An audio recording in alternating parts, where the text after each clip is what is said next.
Eggye ly'eggwanga lino erya Uganda People's Defence Forces lyakuza olunaku abajaasi b'eggye lya National Resistance Army eryatuumwa UPDF lwe basooka okufulumya essasi mu lutalo olwaleeta gavumenti ya NRM mu buyinza ng'ebikujjuko bino bya mulundi gwa Namunnya era nga byakulindira mu disitulikiti y'e Kyotera nga byakubaawo nga 6 omwezi ogujja. Omukolo guno gwetabiddwako n'omumyuka wa pulezidenti mu nnamagye yagannyuka Major Jessica Alupo nga bw'abadde ayogerako eri bannamawulire mu lukuŋŋaana olwetabiddwamu n'abakulu mu ggye lya UPDF ku madaala ag'enjawulo. Amyuka omumyuka w'omuduumizi w'eggye lya UPDF Lieutenant General Samuel Okuding ategeezezza nti okuzimba ensi erimu emirembe kitwala obudde bungi naye okugisattulula kitwala ssaawa busaawa. When a nation sins before the Lord, the nation will change leaders one after the other.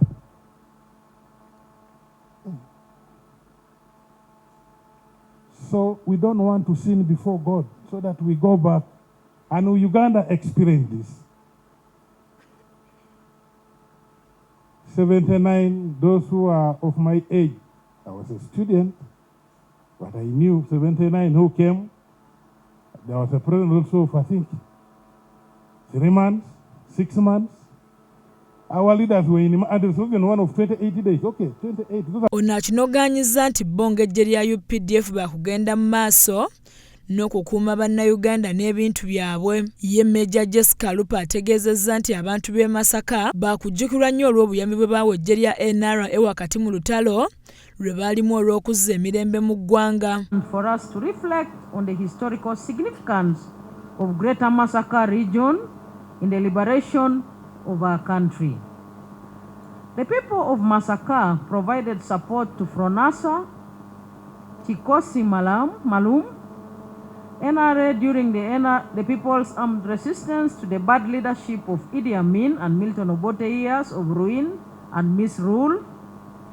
In line with this year's theme, i.e. celebrating Pan-African solidarity and the people's sacrifice in the struggle for freedom and democracy for socio-economic transformation.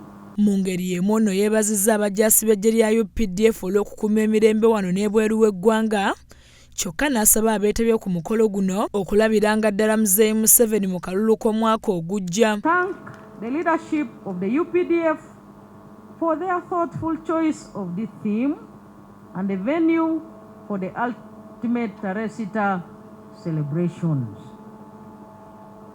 We shall have the opportunity to listen to the wisdom of His Excellency the President and Commander-in-Chief in Masaka. Babamu ku beetabye ku mukolo guno baliko bye boogedde ku mazaalibwa g'eggye ly'eggwanga. Ne disitulikiti esinga okuvaamu emmwanyi okoma nsimbi era eri Masaka tikyewuunyisa, kitegeeza nti era tubadde tugabana ku nkyukakyuka oba ku nteekateeka z'eggwanga okutwalira wamu. Naye tumanyi nti pulezidenti era amanyi nti Masaka yayonoonebwa olutalo olwali olw'okuggyako Amin mu kiseera kya 79. Jengo area yakusakidde eggulire lino ku lwa KSTV agaleero.